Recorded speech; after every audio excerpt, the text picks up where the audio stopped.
안녕하십니까, 송철호입니다.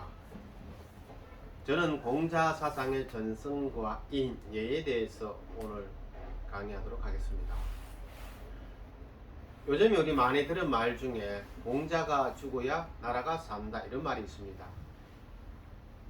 그리고 이 말에 많은 사람들이 동조하고 있습니다. 저는 이 말이 틀렸다고 생각합니다. 공자가 살아야 나라가 산다고 저는 생각합니다. 왜 그러냐면요, 공자가 죽어야 나라가 산다라는 것은 공자에 대해서 몰 이해에 따른 잘못된 생각이라고 생각합니다. 공자 사상을 제대로 알게 되면 우리는 공자가 살아야 나라가 산다라는 사실을 알 수 있습니다. 지금 우리 사회에서 공자 이야기 많이 나옵니다. 근데 가만히 보면 많은 것들이 잘못 인식되어 있고 왜곡되어 있습니다. 우리는 공자 사상에 대해서 바르게 알아서 공자의 사상이 이 시대에 왜 필요한지, 왜 공자가 살아야 이 시대 우리가 사는지, 나라가 살 수 있는지, 사람이 살 수 있는지를 바로 알 필요가 있다고 생각합니다. 오늘 제 강의는 공자가 살아야 나라가 산다 라는 점에 방향을 맞추어서 이야기하도록 하겠습니다. 공자 사상의 전승과 인예를 이야기하고자 하면 먼저 춘추 전국 시대를 이야기할 수밖에 없습니다.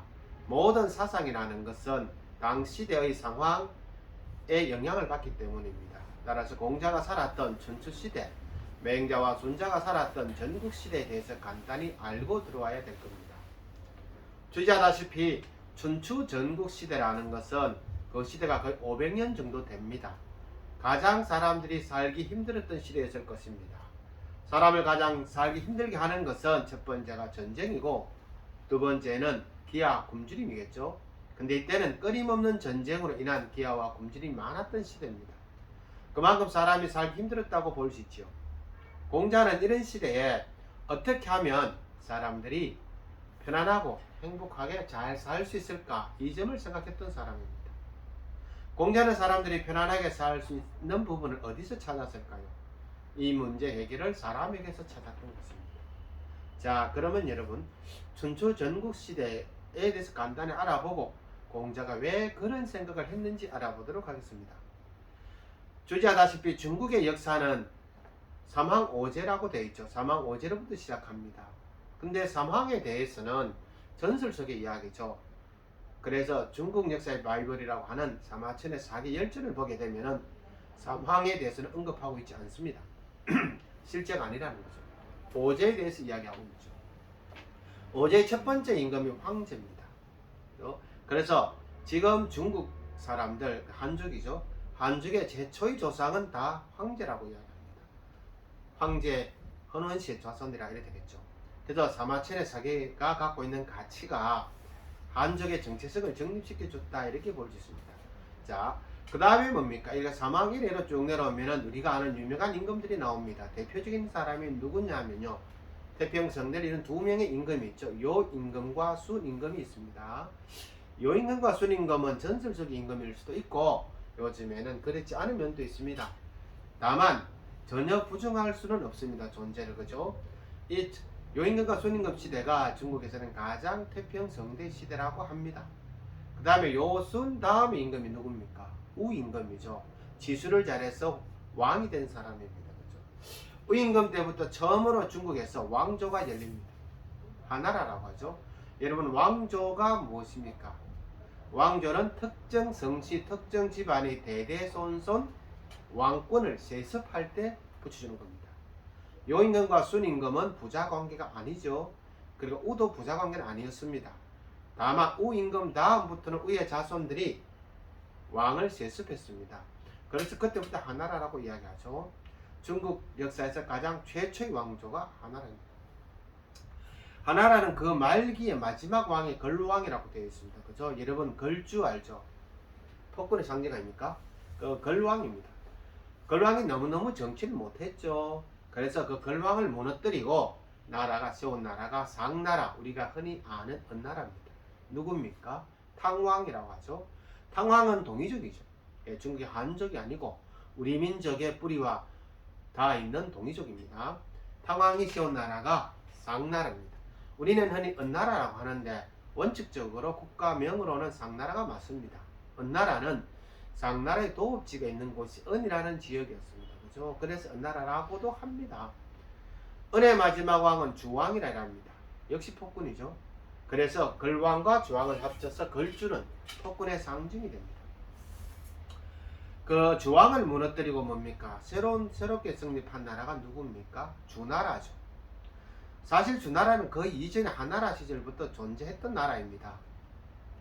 이 경우는 뭡니까? 본국과 속국이라는 개념으로 이해할 수도 있습니다. 중앙의 중심 국가는 한나라, 쌍나라인데 주변에 작은 속국처럼 있었던 나라들이 많이 있었습니다. 그 중에 하나가 주나라였겠죠.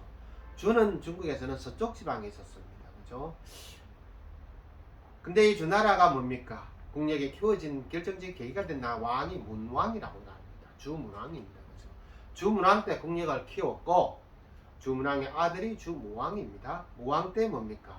드디어 쌍나라를 멸망시키고 주나라가 중국 천하의 주인이 됩니다. 이때부터 열린 게 주나라죠. 여기서 우리가 하나 알아야 될 것은 주나라의 시조가 후직입니다. 그래서 중국인들은 주나라 때부터를 뭡니까? 되게 중요하게 여깁니다. 이유는 앞에 있던 동이족은 이민족의 국가입니다. 그 앞에 있던 한나라는 전설상의 국가로서 근거가 다소 부족한 면이 있어서 중국인들은 가장 문헌 속에 등장한 최초의 왕조이기도 하고 그보다 더 중요한 것 주나라의 조상은 한족이라고 생각합니다. 따라서 한족이 중원의 중심이 된 것은 주나라 때 봅니다. 그죠? 그 주나라를 천하의 주인이 되게 했던 기틀을 닦은 사람은 주나라 문왕이고 실질적으로 쌍나라를 무너뜨리고 주나라를 천하의 주인으로 만들고 통일했던 사람은 주무왕입니다. 그런데 무왕은 재위 11년 만에 죽었습니다. 그래서 그의 아들이 나이가 어렸던 관계로 그의 삼촌 주공이라 하죠. 삼촌이 섭정인을 했습니다. 섭정이 뭔지 알잖아요. 그죠?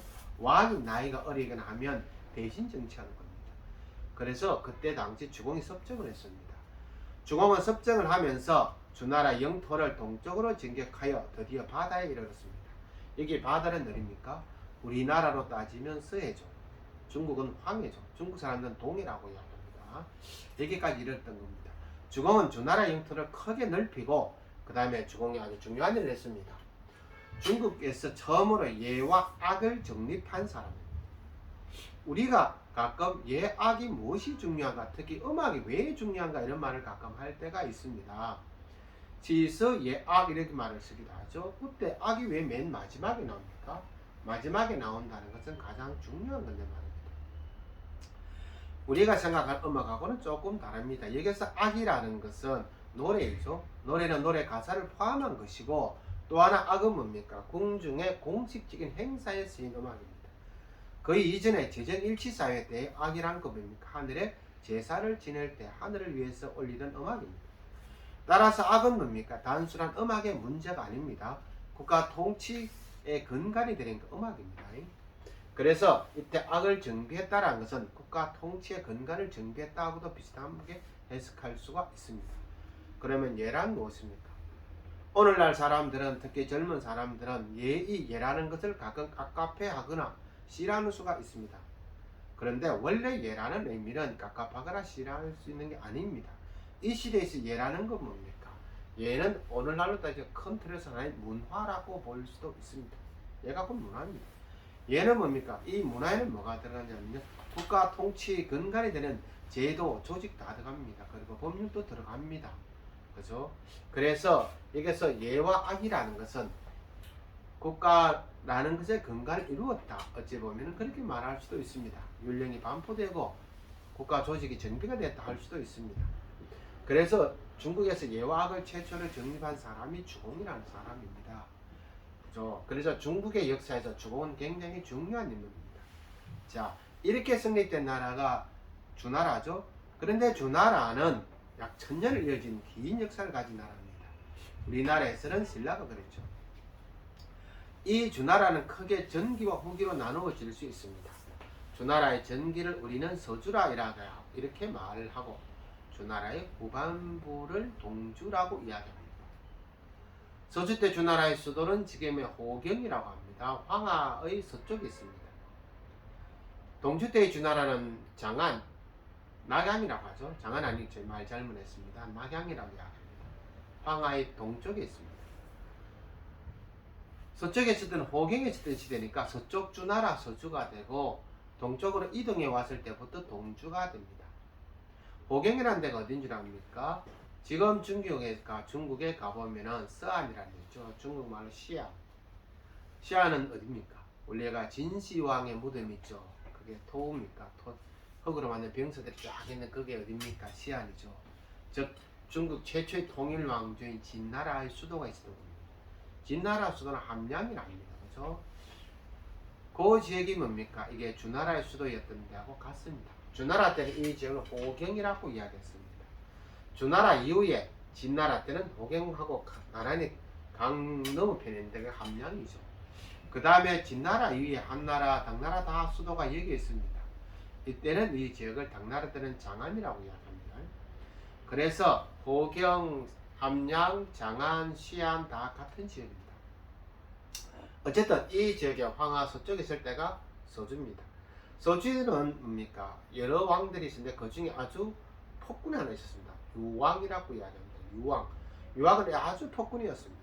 특히 포사라는 여자에게 폭 빠져서 나라를 아주 망쳤습니다. 그래서 뭡니까? 당시 반란이 일어납니다. 그때 반란을 주도했던 민족이 있습니다. 견융족이라 합니다. 우리 중국의 오랑기 이야기할 때 어떻게 이야기하죠? 동쪽을 동이족이라 하죠. 북쪽을 북적이라고, 남쪽을 남만이라고 하고, 서쪽을 서융이라고 하죠. 서쪽 오랑캐 중에 한 일파가 뭐다? 견융. 견융족의 침략을 받아가지고 주나라가 이 유왕이 죽습니다. 그래서 유왕의 자손이 남은 세력을 끌고 황하를 건너 동쪽으로 가서 다시 세웁니다. 그때가 동주가 됩니다. 여러분 여기서 우리 하나가 알아야 됩니다. 그렇죠? 원래 왕이 필살되고 나머지 세력을 모아서 동쪽으로 가면 어찌 될까요? 대체로 왕권이 약화되겠죠. 그래서 주나라는 서주 때는 힘이 셌고 동주 때는 힘이 약했던 겁니다.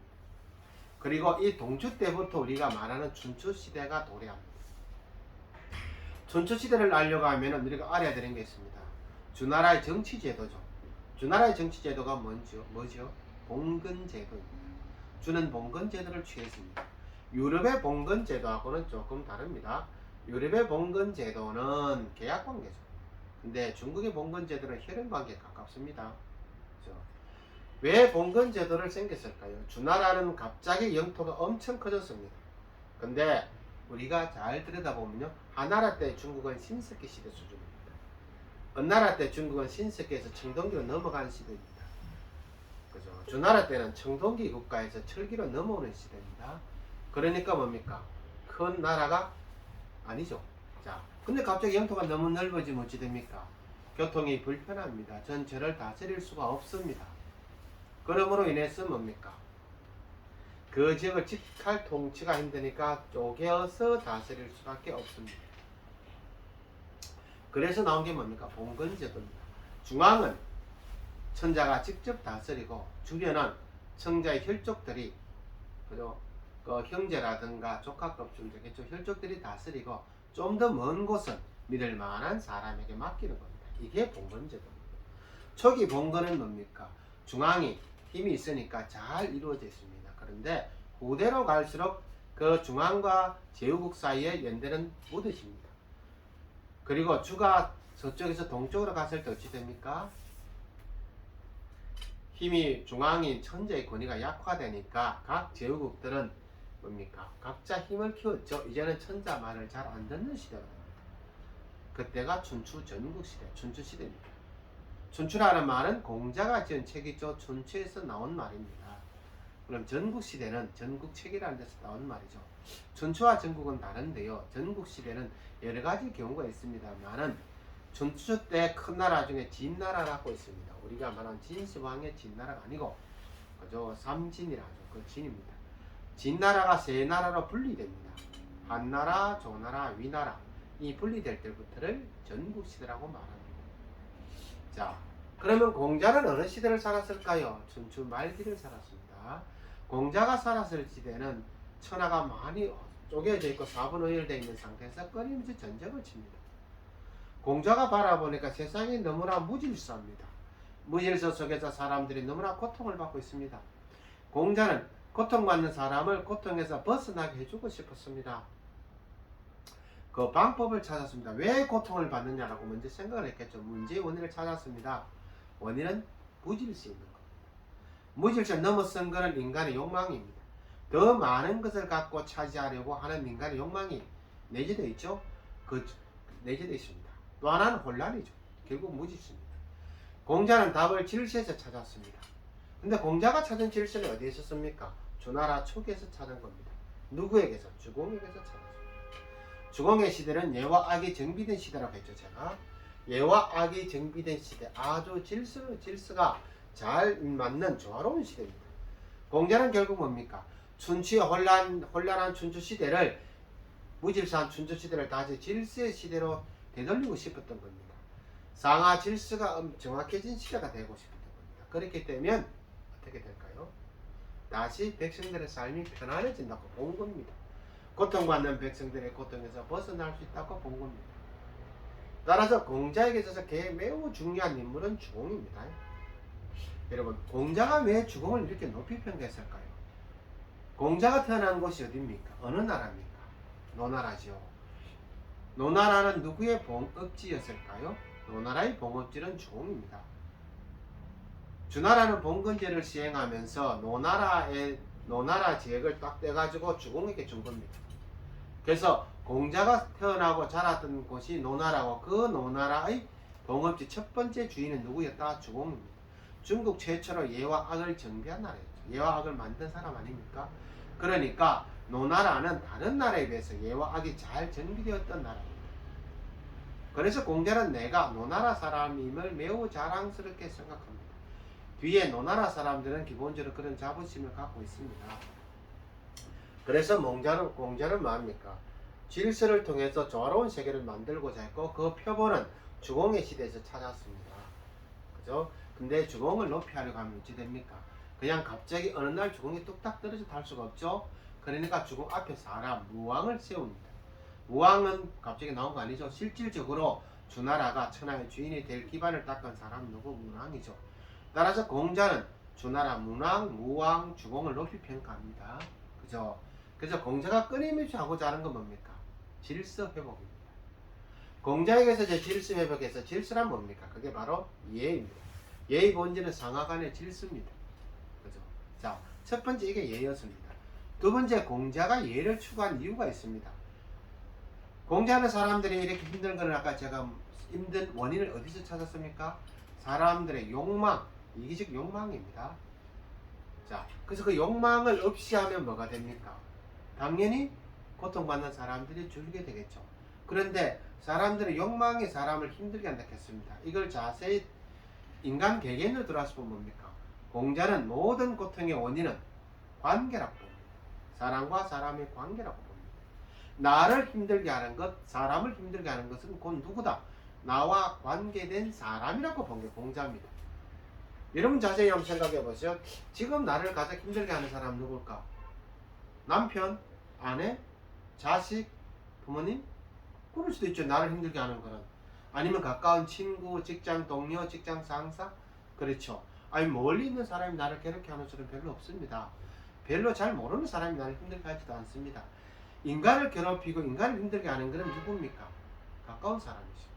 가장 가까운 사람 누군 줄 압니까? 나 자신입니다. 결국 나와 나의 관계, 나와 나의 가까운 사람들의 관계가 인간을 힘들게 한다고 본 겁니다. 그럼 이 문제를 해결하는 방법은 뭐라고 공자는 생각했을까요? 바로 사람과 사람 사이의 관계를 조화롭게 하면 됩니다.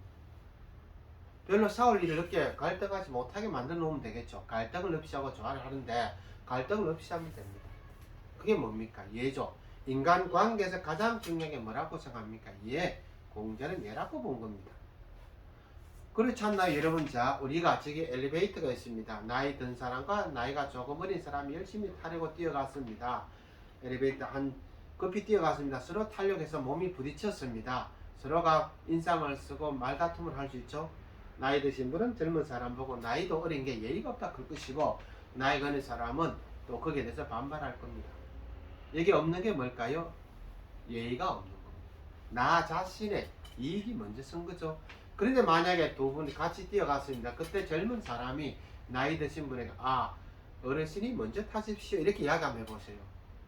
그러면 어른은 뭡니까? 엘리베이터를 타고 다음에 젊은 사람이 탔습니다. 나이 드신 분은 어떻게 젊은 사람에게 말할까요? 젊은이 참 고맙네 이렇게 할 겁니다. 젊은 사람도 나이 드시면 아이고 당연하다고 이야기합니다. 그러면 두 사람한테 인상 쓸 일이 있을까요? 없죠. 여기서 뭐가 중요했던 겁니까? 예의라는 겁니다.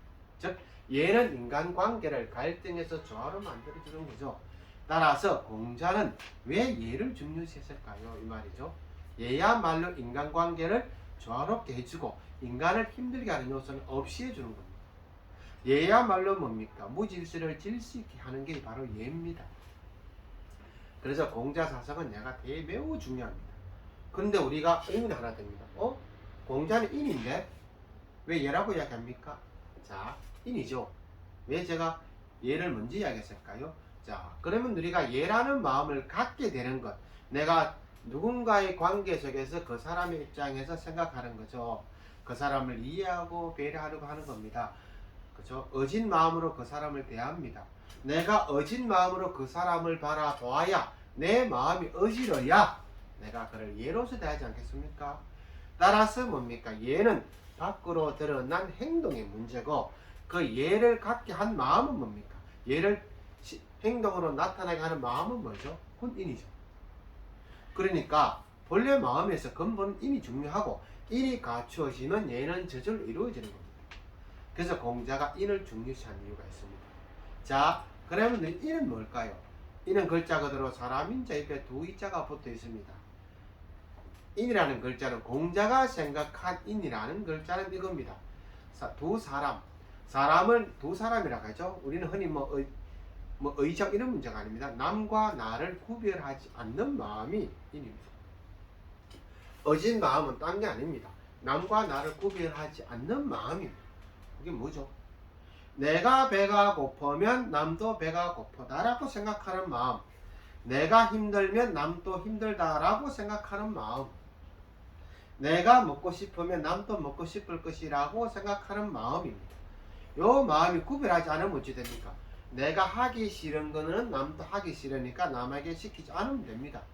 내가 하고 싶은 것은 남도 하고 싶은 것이니까 남에게 하도록 권유하면 됩니다. 내가 먹고 싶은 것은 남도 먹고 싶은 거잖아. 그럼 나나 먹으면 됩니다.